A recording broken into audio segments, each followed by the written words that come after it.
Aujourd'hui, on va plonger dans l'univers Ultimate une nouvelle fois et parler d'un personnage dont on n'entend quasiment jamais parler, Ultimate Deadpool. Alors attention, oubliez tout de suite l'image de Wade Wilson, le mercenaire déjanté qui brise le quatrième mur. Dans l'univers Ultimate, Deadpool est réinventé et sa version est bien plus sombre, mais pas totalement dénuée de folie. On va le voir tout de suite.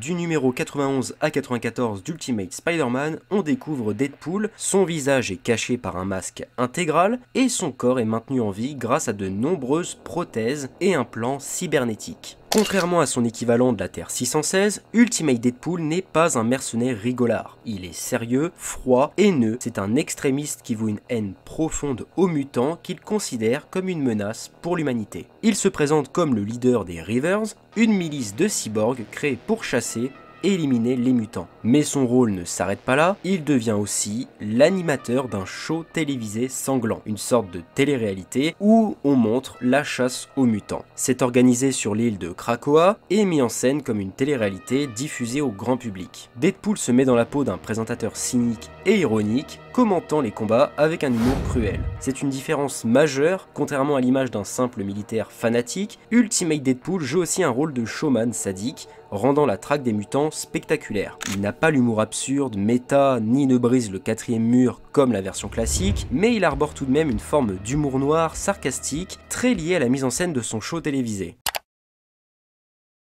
Sa transformation est avant tout militaire et technologique. Blessé et brisé, il est reconstruit comme une sorte de soldat augmenté. Au lieu d'un esprit chaotique et imprévisible, on a ici un Deadpool obsédé par une seule mission, purger la Terre des mutants. Cette version possède un arsenal qui le rapproche plus d'un cyborg, à savoir une force et une vitesse accrue grâce à ses implants, une excellente maîtrise des armes à feu et des armes blanches, ça c'est plus dû à sa formation militaire, un corps blindé et renforcé, difficile à neutraliser, et surtout, il dirige les Reavers, chacun équipé de prothèses et d'armes lourdes. Comme présenté à la fin de l'arc, Ultimate Deadpool posséderait bel et bien un facteur auto-guérisseur. Après s'être fait désintégrer, le personnage réapparaît dans les dernières cases du numéro 94. Il semblerait que le personnage se soit régénéré complètement à partir de rien, à partir de poussière presque. Cette capacité n'est montrée que subtilement donc dans les dernières cases. Auparavant, on s'en rendait pas forcément compte. Ultimate Deadpool est dangereux non pas parce qu'il est imprévisible, mais parce qu'il est organisé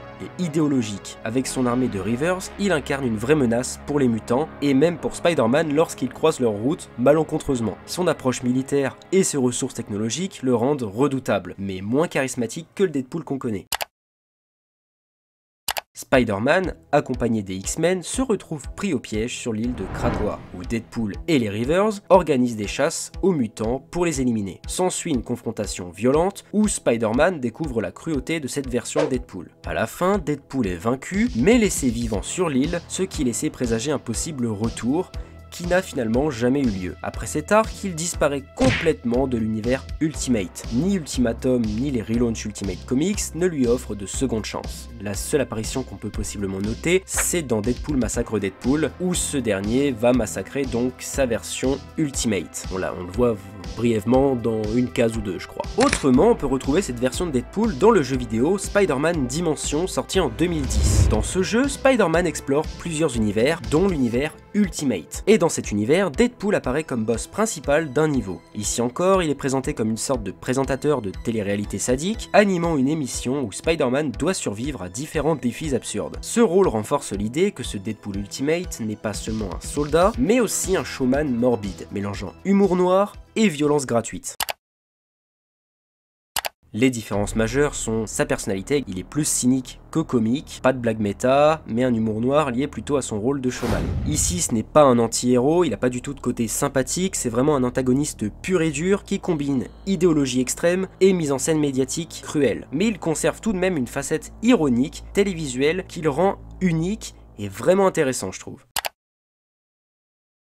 Ultimate Deadpool reste un exemple parfait de ce que faisait l'univers Ultimate à l'époque, réinventer des personnages iconiques sous une forme parfois radicalement différente. Ici, la tentative est restée sans suite malheureusement, peut-être trop éloignée de ce qui fait le succès du Deadpool classique, mais cette version a le mérite d'exister et elle montre à quel point l'univers Ultimate aimait expérimenter avec les personnages Marvel. Alors, selon toi, est-ce que cette version sérieuse mais cynique de Deadpool aurait mérité de revenir dans d'autres arcs, ou est-ce une bonne chose qu'il ait été laissé de côté?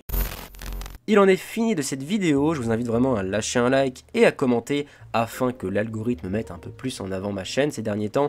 Les 2 dernières vidéos que j'ai proposées ont pas mal flop, malheureusement la vidéo sur Halloween surtout, j'espérais qu'elle ait de bons retours et qu'elle passe un peu plus au-dessus des autres. Ça n'a pas attiré grand monde apparemment, je sais pas si c'est un problème d'algorithme ou quoi, j'en sais rien, moi tous ces trucs là, ça me fait un peu chier. Sur ce, je vous dis à plus pour de prochaines vidéos, c'était Pyro, ciao ciao.